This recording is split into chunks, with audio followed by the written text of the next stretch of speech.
위기는 항상 갑자기 찾아온 것처럼 보이죠. 어제까지 멀쩡하던 시장이 하루아침에 무너지고 사람들은 하나같이 아무도 예상하지 못했다고 말합니다. 뉴스도 그랬고 전문가들도 그랬습니다. 그래서 우리는 늘 같은 질문을 하게 되죠. 정말 아무도 몰랐던 걸까요? 그런데 이상하지 않으신가요? 매번 위기가 터진 뒤를 돌아보면 돈은 이미 그 자리에 없었습니다. 주가가 무너지기 전, 환율이 급등하기 전, 공포가 뉴스에 깔리기 전부터 자본은 조용히 자리를 옮기고 있었죠. 문제는 그 움직임이 너무 조용해서 대부분의 사람들이 알아차리지 못했다는 점입니다. 뉴스가 말하기 전, 전문가가 경고하기 전, 어떤 사람들은 이미 빠져나가고 있었습니다.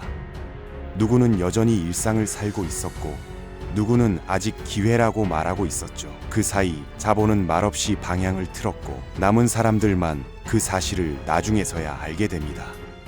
오늘은 바로 위기 직전, 먼저 도망친 자본과 사람들에 대한 이야기입니다. 이 이야기는 음모가 아닙니다.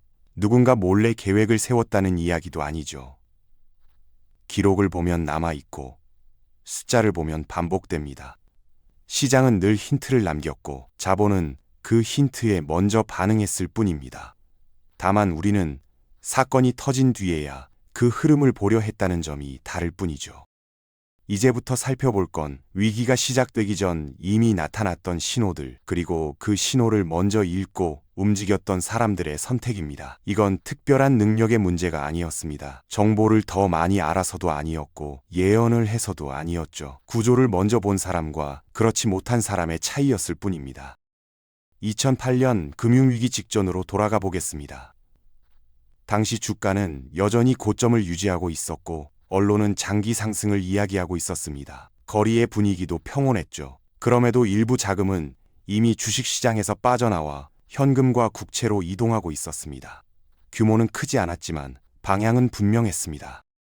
문제는 그 신호가 너무 조용했다는 점이죠. 폭락도 없었고 위기라는 단어도 잘 들리지 않았습니다. 오히려 많은 사람들은 조정은 기회라며 더 적극적으로 시장에 들어갔습니다. 그 순간 이미 빠져나간 자본은 다시 돌아오지 않았고 남아있던 사람들만 충격을 온몸으로 맞게 됩니다.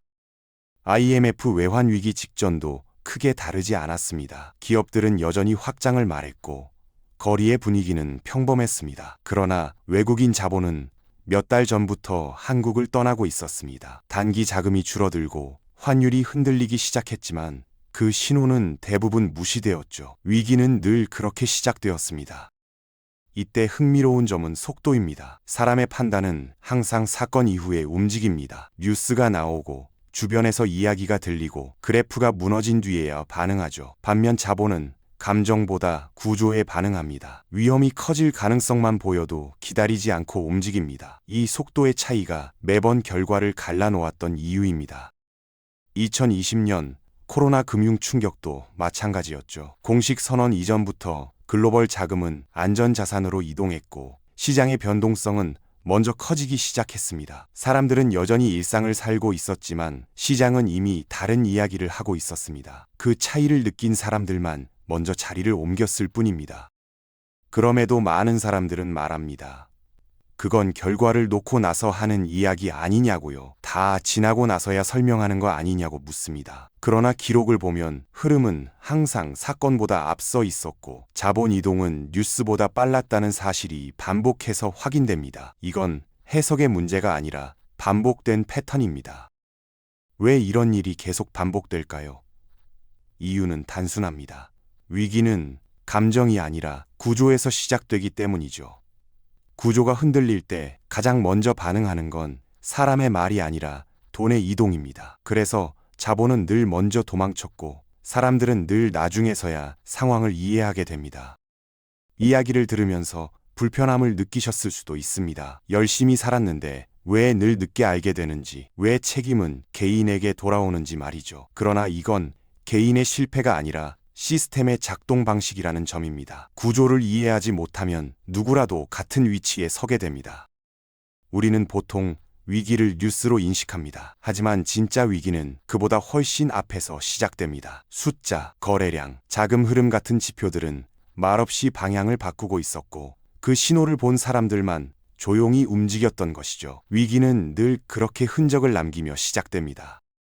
이렇게 보면 위기는 우연이 아니었습니다. 매번 같은 패턴이 반복되었고 같은 질문이 남았습니다. 왜 우리는 항상 뒤늦게 알게 될까요? 그 답은 어쩌면 이미 움직인 자본의 흔적 속에 있었는지도 모릅니다. 우리는 늘 위기가 지나간 뒤에야 질문합니다. 왜 그때는 몰랐을까? 왜 나만 늦었을까 하고 말이죠. 그러나 오늘 이야기처럼 위기는 언제나 신호를 남기고 시작됩니다. 문제는 그 신호를 보느냐 아니면 지나치느냐의 차이였을 뿐입니다.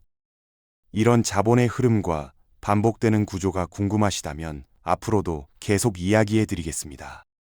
구독과 좋아요는 다음 이야기를 이어가는 데 큰 도움이 됩니다.